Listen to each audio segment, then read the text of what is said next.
오늘의 큐티 말씀은 사도행전 5장 12절부터 26절입니다. 제목 멈출 수 없는 복음. 먼저 앞뒤 문맥을 살펴보겠습니다. 예수님께서 하늘로 가신 이후에도 제자들을 통하여 많은 기적과 성령 충만한 모습이 나타나자 사람들이 세례를 받고 예수님을 믿는 사람들이 점차 늘어갔습니다. 반면 이를 견제하는 기득권 세력들은 반대하고 멈추기 위해 물리적인 행동을 취합니다. 감옥에 갇히고 매도 맞는 고난의 연속 가운데서도 복음은 멈추지 않고 계속 퍼져나갑니다. 초대교회의 특수한 형태의 공동체 때문에 물질을 서로 나누고 공유하는 가운데 정말 신실한 사람도 있었지만 탐욕으로 인하여 무너지는 어떠한 부부의 이야기도 있었습니다. 종교 지도자들은 사도들을 감옥에 가두어 버립니다. 그렇게라도 하면 그들의 세력들이 확장되는 것을 막을 수 있다고 본 것입니다.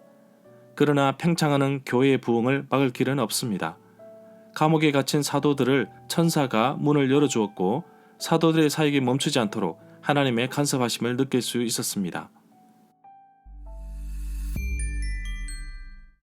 문단을 나눠보겠습니다. 12절부터 15절은 계속 일어나는 기적의 모습, 17절부터 26절은 사도들에게 임하는 기적들, 12절에 보면 계속해서 사도들을 통해서 기사와 표적들이 많이 일어났습니다. 이로 인해 사람들이 많이 두려워하였습니다. 그리고 사도들은 동료들과 함께 기도에 힘썼습니다. 이들의 기도 가운데 손을 내밀어 병을 낫게 하시옵고 표적과 기사가 거룩한 종 예수의 이름으로 이루어지게 하옵소서 하는 기도를 하였습니다. 하나님의 권능과 뜻을 이루기 위해 믿는 무리들이 한 마음과 한 뜻으로 모여 기도하는 가운데 성령이 충만하였고 담대하게 복음을 전하였습니다. 태어나면서부터 걷지 못한 사람을 고쳤던 사건이 있은 후에 사람들이 놀라서 솔로몬의 행각에 모인 사건이 있었습니다. 이곳에서 베드로는 복음을 전할 기회를 잘 잡아 담대하게 복음을 전하였습니다. 13절에 보면 사도들을 반대하거나 가로막는 사람들은 사도들을 붙잡고 가두기도 하였으나 여전히 사도들의 사역에 두려워하는 모습이 많았습니다. 그러나 사도들과 공동체 사람들은 하나님을 찬미하였고 백성들에게 칭송을 받게 되었습니다. 날마다 구원받는 사람을 더하게 하셨습니다. 14절에 보면 믿는 사람뿐만 아니라 사도들을 따르는 제자의 수도 많이 늘어났고 도와줘야 할 사람, 도움이 필요한 사람도 많이 늘어났습니다.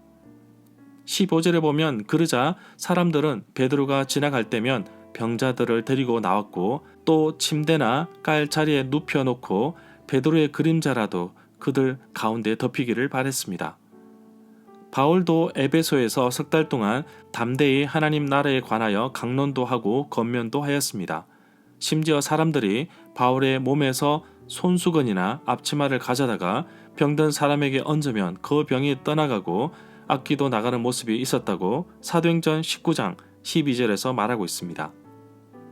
17절에 보면 대제사장들과 그와 함께 지지하는 사람들, 즉 사두개파 사람들이 모두 마음에 시기가 가득 차서 들고 일어났습니다. 사두개인들은 부활이 없다고 주장합니다. 사두개인들은 예수님께 와서 묻기도 하였는데 마태복음 22장 23절에 나옵니다. 계속해서 주를 믿는 사람들이 늘어가는 가운데 대제사장과 사두개인들이 사도들의 활동을 다시금 간섭하게 됩니다. 이렇게 된 배경은 바로 사도들의 능력이 더 활발하게 일어나기 때문입니다. 가는 곳마다 외치는 때마다 점점 더 많은 사람들이 예수님을 알게 되고 믿게 되었기 때문입니다. 사도들에게 권능이 나타나고 교회가 힘있게 성장하자 사두개파 사람들 뿐만 아니라 유대인들도 시기가 가득 차서 반박하는 것을 볼 수 있습니다. 18절부터 19절에 보면 사두개파 사람들이 사도들을 붙잡아서 감옥에 가두었으나 밤중에 주님의 천사가 감옥 문을 열고 사도들을 밖으로 데리고 나가며 갇혔던 사도들에게 가서 성전에 서서 이 생명의 말씀을 백성들에게 남김없이 전하여라 라고 하였습니다. 21절에 보면 사도들이 밤중에 만난 주의 천사의 말을 듣고 아침 일찍 새벽에 성전에 들어가서 가르치고 있었습니다. 그때의 대제사장이 그와 함께 있는 동료들과 함께 도착하여 이스라엘의 모든 장로와 구성된 공의회를 소집하게 했습니다. 그리고 감옥으로 사람을 보내어 사도들을 데려오게 했습니다. 24절에 보면 부하 관리들이 감옥에 가보니 문은 굳게 잠겨 있었으나 감옥 안에는 아무도 없다는 보고를 듣고 성전 맡은 자, 성전 경비대장과 제사장들은 놀라며 당황해 하였습니다.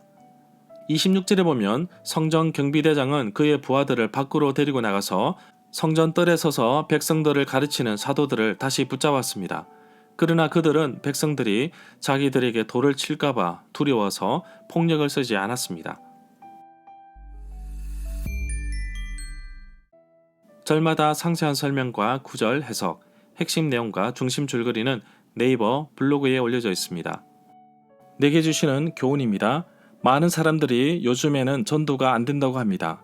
그래서 이런 질문을 던져봅니다. 정말 전도가 안 되는가?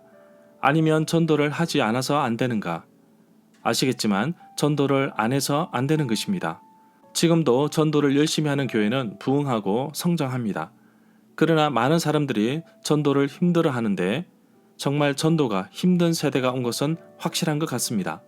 그러나 전도를 싫어하는 세대는 아닌지 묻고 싶습니다. 전도는 하나님께서 주신 명령이며 사명입니다. 누구 하나 예외가 없으며 모두가 헌신해야 하지만 현실의 한계 때문에 모두가 할 수 없기에 대신 선교사를 보내고 사역자를 현장에 보내는 것입니다. 그래서 기도하며 돕고 중보합니다. 하나님은 사역의 길을 열어주시는 분이십니다. 얼마나 급하시기에 하나님께서 천사를 보내어 사도들을 감옥에서 끄집어내십니다. 때로는 하나님께서 나를 이렇게 이끄십니다. 환경에 좌우되지 마십시오. 복음이 환경을 바꿉니다. 우리는 좋은 환경을 원하지만 하나님은 좋은 사람을 원하십니다. 오늘도 나의 삶에서 하나님의 영광을 드러내고 예수님의 능력이 사역지에서 삶에서 나타내는 하루가 되기를 간절히 소망합니다.